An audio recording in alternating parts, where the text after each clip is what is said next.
7 days per week with a fresh approach. www.999wefm.com. WeFM News online on demand.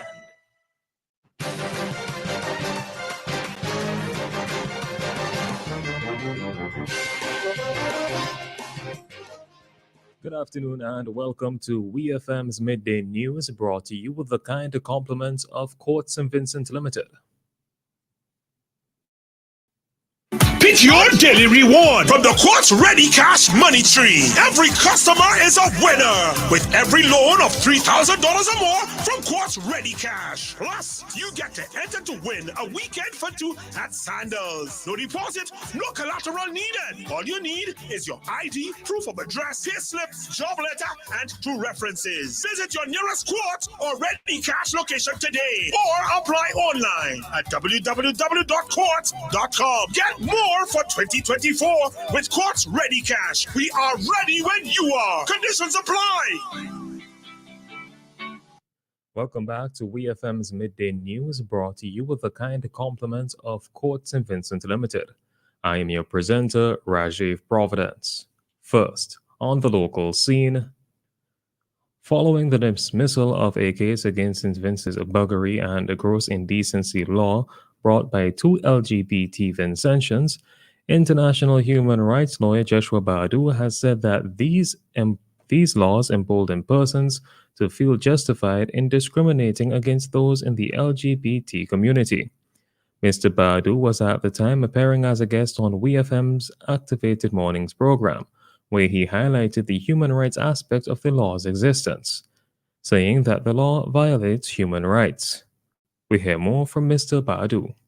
These laws violate people's human rights and basic dignity. You do not deserve to be criminalized because of how you sexually express yourself. And even if you're not sexually performing an act, people still discriminate against you because they might perceive you to be or not be something, whether it's gay or bi or lesbian or whatever. Even if you're not doing the act, the people in St. Vincent are discriminate against you. These laws perpetuate prejudice, they act as social sanction, and they embolden people to feel justified in discriminating against LGBTQI plus individuals, and they are in violation of human rights.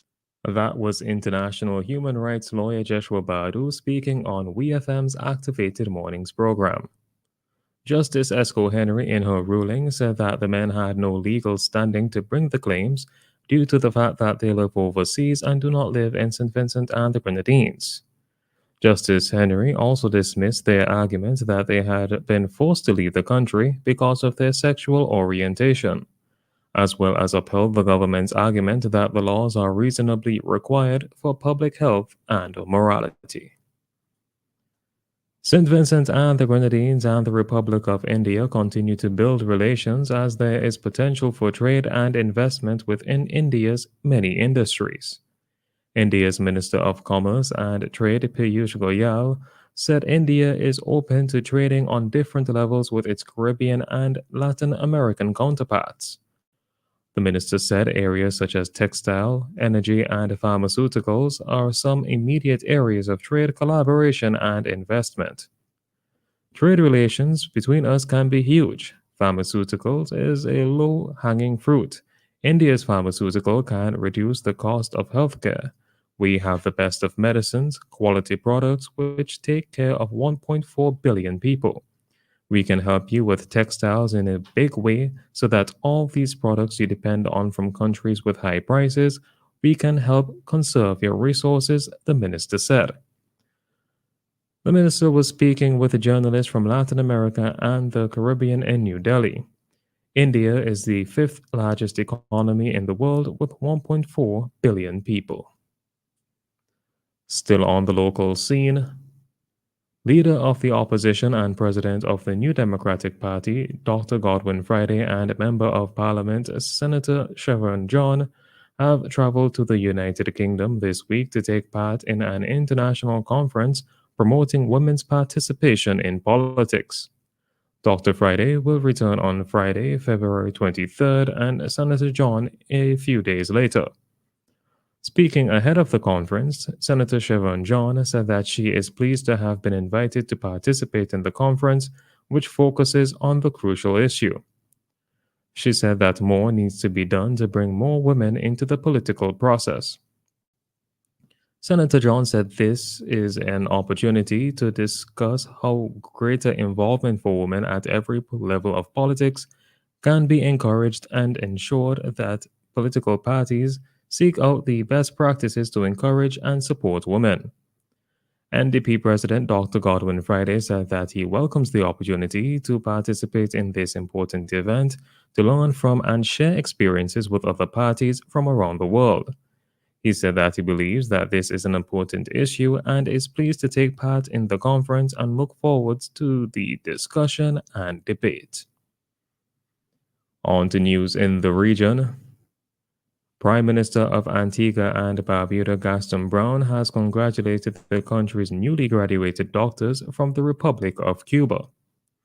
The students graduated on Sunday from the University of Medical Science of Holguin. One student, Dr. Felicia Jean, graduated with top honors and was named top foreign student. This is the first of two groups of Antiguans and Barbudans to graduate from universities in Cuba with medical degrees this year. The second group of medical students will graduate later this year. Antigua's Prime Minister says that he looks forward to the new doctors making meaningful contributions to the healthcare delivery system in Antigua and Barbuda, and extended his government's appreciation to the government and people of Cuba for their continued support of the country's development. Police in the Bahamas are investigating a shooting incident which resulted in the confiscation of a loaded firearm, ammunition, and the arrest of 6 people. According to reports, around 8 p.m. on Sunday, police were alerted to gunshots being discharged in the vicinity of Exuma Street and Cordo Avenue. Further details indicated that the occupants of a vehicle were responsible. A speed chase ensued between the occupants of the car and officers attached to Operation Ceasefire who were on routine patrol in the area of Bahamas Games Boulevard. It is reported while in the area, three male occupants opened fire on the officers, resulting in an exchange of gunshots causing the suspect's vehicle to crash near the baseball stadium. 2 of the males were able to evade officers initially. However, one of the suspects was arrested after he attempted to scale the wall of a nearby school. He was identified as an off-duty officer. A search of the suspect's vehicle revealed a loaded firearm along with a quantity of ammunition. Police say a check of the area where gunshots were initially heard on Exuma Street and Cordo Avenue revealed a 23-year-old man was shot and injured while walking. He was taken to the hospital and treated. Subsequently, police arrested 3 males aged 22 to 26-year-olds along with a 22-year-old woman. In addition, police executed a search warrant at a residence in Imperial Park where a quantity of ammunition was discovered and confiscated. This led to the arrest of the off-duty Bahamian officer's 41-year-old mother. On the international scene, banking giant Capital One has announced plans to acquire Discover Financial Services for $35.3 billion in a deal combining 2 of the United States' biggest lenders and credit card issuers. Capital One founder and CEO Richard Fairbank described the deal as an incredible opportunity to bring together 2 exceptional companies. Discover CEO Michael Rhodes said the acquisition would bring together 2 strong brands with enhanced ability to accelerate growth, and that it maximized value for their shareholders. Capital One, the 12th largest U.S. bank with more than $470 billion in assets, would become the biggest U.S. credit card company by loan volume under the acquisition. Discover, the smallest of the 4 major U.S.-based credit card companies, boasts a network of some 305 million cardholders, nearly triple Capital One's existing customer base. Credit cards have been a lucrative business for U.S. issuers, with Americans' card balances rising to a record $1.13 trillion in the fourth quarter of 2023, according to the New York Federal Reserve.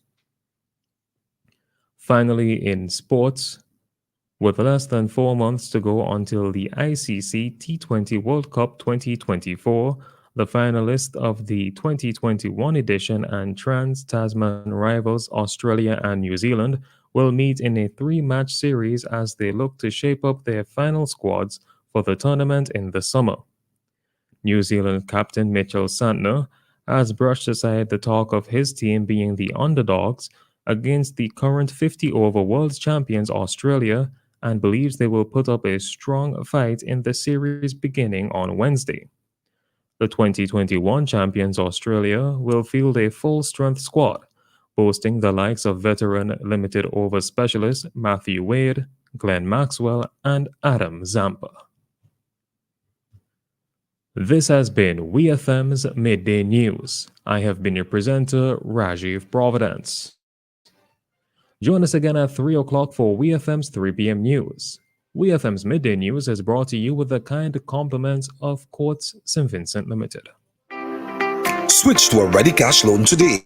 Bring your loan to us and get 25% off your interest rate. Get flexible payment terms, fast approval, and hassle-free service, so you can do all the important things you need with ease. All you need is your ID, proof of address, payslip, job letter, and 2 references. Visit us in-store or apply online at www.shopquartz.com. Quartz Ready Cash. We are ready when you are. Conditions apply.